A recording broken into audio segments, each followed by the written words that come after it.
Eu não vou nem fazer mistério. Under Wraps 2 é uma porcaria horrorosa.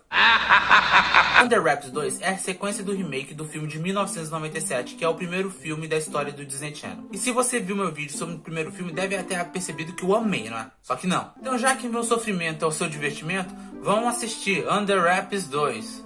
Vamos lá. O filme começa com uma narração insuportável do Marshall. Ele lembra tudo o que aconteceu no filme anterior. De primeiro eu pensei, nossa, que coisa inútil. Mas aí eu lembrei que o filme anterior é tão esquecível que realmente precisava dessa narração porque eu não lembrava mais de nada. Então rola uma transição para os 3 piores protagonistas já feitos na história do cinema, perdidos em um milharal. Eles tentam criar um climinha de terror, mas falham miseravelmente. Aí aparecem uns monstros, que eu já vi cosplayer com fantasia melhor, mas era só uma atração de labirinto assombrado. Eles ficaram mais assustadores no claro do que no escuro. Não que eu tivesse com medo deles, né? Ah, era pra rir? Aparentemente agora o Gilbert é um influenciador. O conteúdo dele é o Gilbert superando seus medos. Porque no filme anterior ele era um covarde que tinha medo de tudo. Ou seja, ele quer ser um Everson Zóio da vida. E a Amy fala que o pai e o padrasto dela vão se casar. E vão se casar bem no Halloween. Ou seja, um Hallowmento. Que trocadilho de merda. A melhor parte é que o papai e o Carl me deixaram no comando da festa na véspera. Peraí. Eu acho que eu não ouvi isso direito, não. Você tá me dizendo que 2 adultos deixaram uma criança organizar uma festa de casamento? O roteirista que escreveu essa merda? Em que mundo que você vive que uma criança conseguiria organizar uma festa de casamento? Homem, é um filme pra criança, você tem que ter suspensão de descrença. E eu tenho suspensão de descrença. Mas tudo tem limite também, né? Eu consigo aceitar crianças tendo superpoderes, resolvendo mistérios, salvando o mundo. Mas organizar um casamento aí também já é demais, né? Você quer forçar demais a amizade. Os 3 patetas conversam sobre o Harold, a múmia lá. Eles falam que ele e a Rose vão estar no museu por mais algumas semanas. O Marshall pergunta quem é a Rose. E o Gilbert e a Amy respondem que é a outra múmia. Esse nome é homenagem à tia do Gilbert. E o Marshall percebe que o Gilbert e a Amy estão saindo muito sem ele. É aquela forçada de barra do roteiro para ter algum conflito nessa trama. Eles falam que devem respeitar o sono eterno das múmias. Que é basicamente uma conversa expositiva pro roteirista mostrar o que vai acontecer no filme. Quem escreveu esse filme deve ter se achado tão inteligente, né? Achando que tá fazendo um foreshadowing na trama. Foreshadowing é quando você coloca uma informação no início para puxar ela lá no meio ou no final do filme. Mas não, meu amigo, você só tá sendo expositivo mesmo. Corta para um outro museu onde uma outra múmia está exposta. Aí o imbecil comendo um sanduíche de almôndega derruba a almôndega bem debaixo onde a múmia está exposta. E claro que ele vai pegar e acaba empurrando o expositório da múmia, fazendo com que a luz da lua o desperte. Eu falei no vídeo anterior, mas volto a reiterar aqui. Esses museus devem ser os lugares mais fedidos da história da humanidade. Porque se você for parar para entender qual é o conceito de uma múmia, que é basicamente um cadáver putrefato exposto, levando em consideração que esse filme tem múmias de verdade expostas sem nenhuma proteção, esse lugar devia estar fedendo num nível que, né, você tem um corpo de uma pessoa morta putrefando. Mas como aparentemente nesse universo nada funciona da maneira que deveria funcionar, então a gente segue o baile. A múmia desperta, o cara que tava vigiando acha que é uma pegadinha. O cara trabalha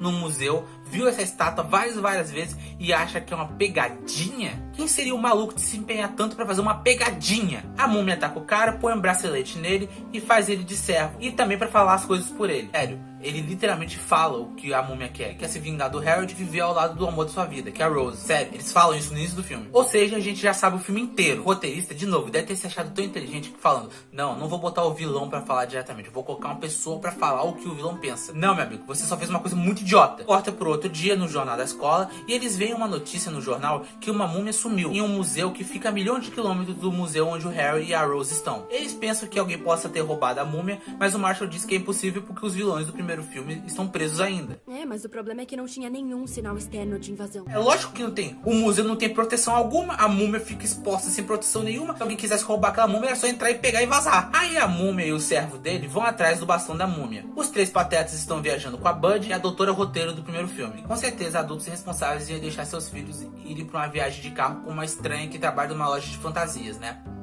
Com certeza, filme. Porque os 3 conhecem a Bud, os pais não. A Amy tá olhando na internet e descobre facilmente que a múmia sumiu era do mesmo século que o Harold e a Rose, e se chama Soulbeck. Assim, ela realmente precisava esperar para ter essa informação? O museu não tem um site não das suas exposições? Eles têm outra conversa positiva sobre o passado do Soulbeck e chegam em Rockport. E chegam no hotel que eles vão ficar pra festa. Sério que só agora os pais da Amy conhecem os amigos dela? Esse filme se passa tipo um ano depois do primeiro filme e ela nunca apresentou os amigos a eles? Caramba, hein? Os pais da Amy mandam ela ir pegar as alianças pro casamento. Eles realmente não queriam gastar com nada, né? Eles mandam a filha fazer tudo. Jogaram tudo em cima da Amy. Não tem organizador pra esse casamento não, né? Só a Amy. Eles vão buscar as alianças e coincidentemente descobrem mais uma informação sobre o Sobek. E é que ele tem o mesmo colar do Harry e da Rose, só que vermelho. Aí o Dr. Roteiro, digo, joalheiro, diz que a joia que o Sobek tá usando é um jaspe vermelho, que onde tem essa pedra sempre tem problema. Engraçado que nesse filme todas as informações que os protagonistas precisam saber, eles descobrem por acidente ou por pura coincidência. Por acaso eles estavam no lugar certo, na hora certa, com a pessoa certa pra alguém dar essa informação certa pra eles. Gente, eu acho que o Sobek não foi roubado.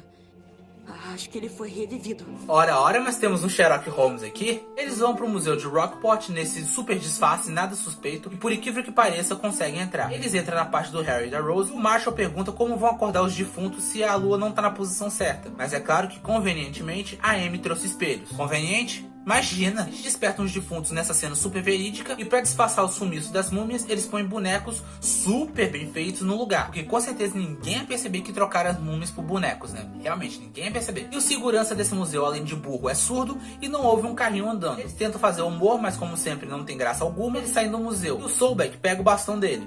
Lá ele. O Marshall e o Harold tem um bababá que não vou nem me dar o trabalho de comentar aqui. E no outro dia eles continuam tentando fazer cena de humor com as múmias, só que não funciona. Isso acontece pro filme poder rolar pra dar uma hora, sabe? As múmias veem na TV um festival de Halloween na cidade e claro que eles vão querer ir. Uau, hein? Que trama original. Nunca tinha visto isso antes. Só agora os três patetas descobrem que o Sobek tá vindo pra cidade e que as múmias fugiram. No festival de Halloween, as múmias chegam. Tem mais outras tentativas de humor sem graça alguma. É sério, eu assisti esse filme inteiro com essa cara.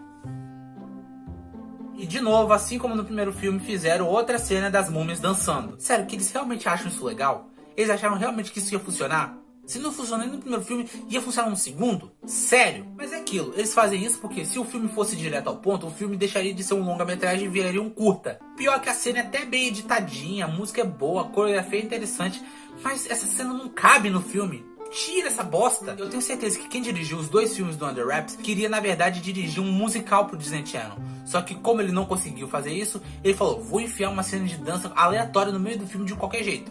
Aí fez isso. Os vilões chegam no festival e os dois mongoloides estão lá dançando. O Sobek ataca eles e eles fogem. Chegando no carro da Bud, a Amy deixa cair as alianças. O Sobek descobre sobre o casamento dos pais da Amy e chega à festa do casamento. Com certeza, toda essa estrutura foi uma criança que organizou. Tá bom, filme, eu vou acreditar em você, sim. Tem mais umas tentativas de humor e os vilões chegam lá. Aí acontece um desastre com a fonte de chocolate e captura a Rose. Os trapalhões vão atrás da Rose, mas os vilões conseguem escapar. Tem todo aquele momento melodramático que tem todo o filme da Disney pra você achar que o filme tem alguma substância. Tem até um momento bonitinho dos pais da Amy indo falar com ela, falando sobre que eles não podiam nem se casar e eles amam ela, pai, bola. E tem, uma cena bonitinha, mas uma cena boa em filme ruim é igual Olho Azul em Gente Feia. Por que você não falou nada pra gente? É que eu não sabia como. Porque se ele não falasse, vocês não estariam tendo esse momento pro filme poder enrolar pra dar uma hora. Depois do filme tanto enrolar, a turma do Scooby-Doo do Paraguai bola um plano pra resgatar a Rose e derrotar o Sobek antes do casamento. Eles vão pro depósito, sim, porque a batalha final vai ser de novo num depósito. Criatividade tá a milhão nesse filme, né? Aí rola a batalha final mais sem graça possível, termina com eles derrotando o Sobek da maneira mais clichê possível, refletindo a magia nele. Uau, hein? Sério, que não tinha uma opção melhor? Sério? Aí eles chegam a tempo no casamento, tem uma cena bonitinha dos pais da Amy se casando, o Harold e a Rose se casam também, e volta pros sarcófagos e essa birosca acaba finalmente. Que filminho, hein? Que filminho, senhoras e senhores. Não acredito que eu vou dizer isso, mas Under Wraps 2 ele é menos insuportável que o primeiro filme. Mas isso não é um grande mérito não, tá? Porque Under Wraps 2 ainda é um belo tolete de merda. A história parece que foi escrita pelo ChatGPT e revisada pelo Google Gemini. Não tem nenhuma coesão, coerência, alma ou substância. Os personagens começam e terminam o filme do mesmo jeito. Eles não evoluem em nada, não aprendem nada. A aventura é a coisa mais sem graça que eu já vi. O vilão é tão esquecível que se eu não tivesse anotado o nome dele eu tinha esquecido. As atuações são horríveis, os defeitos especiais são típicos do Disney Channel. Tem aquela cena bonitinha de representatividade LGBT no filme? Tem, mas também não se sustenta. Então, pra Under Wraps 2, minha nota é 1. Eu vou dar 1, só de piedade mesmo, que pelo menos a dublagem salva um pouquinho esse filme. E foi isso, galera. Chegamos ao fim de mais um Terror Outubro. Muito obrigado por todo mundo que acompanhou. Ano que vem, com certeza, teremos mais. E cuidado quando for dormir à noite. Não põe o pé pra fora da cama. Uma múmia pode te esperar. Falou, galera.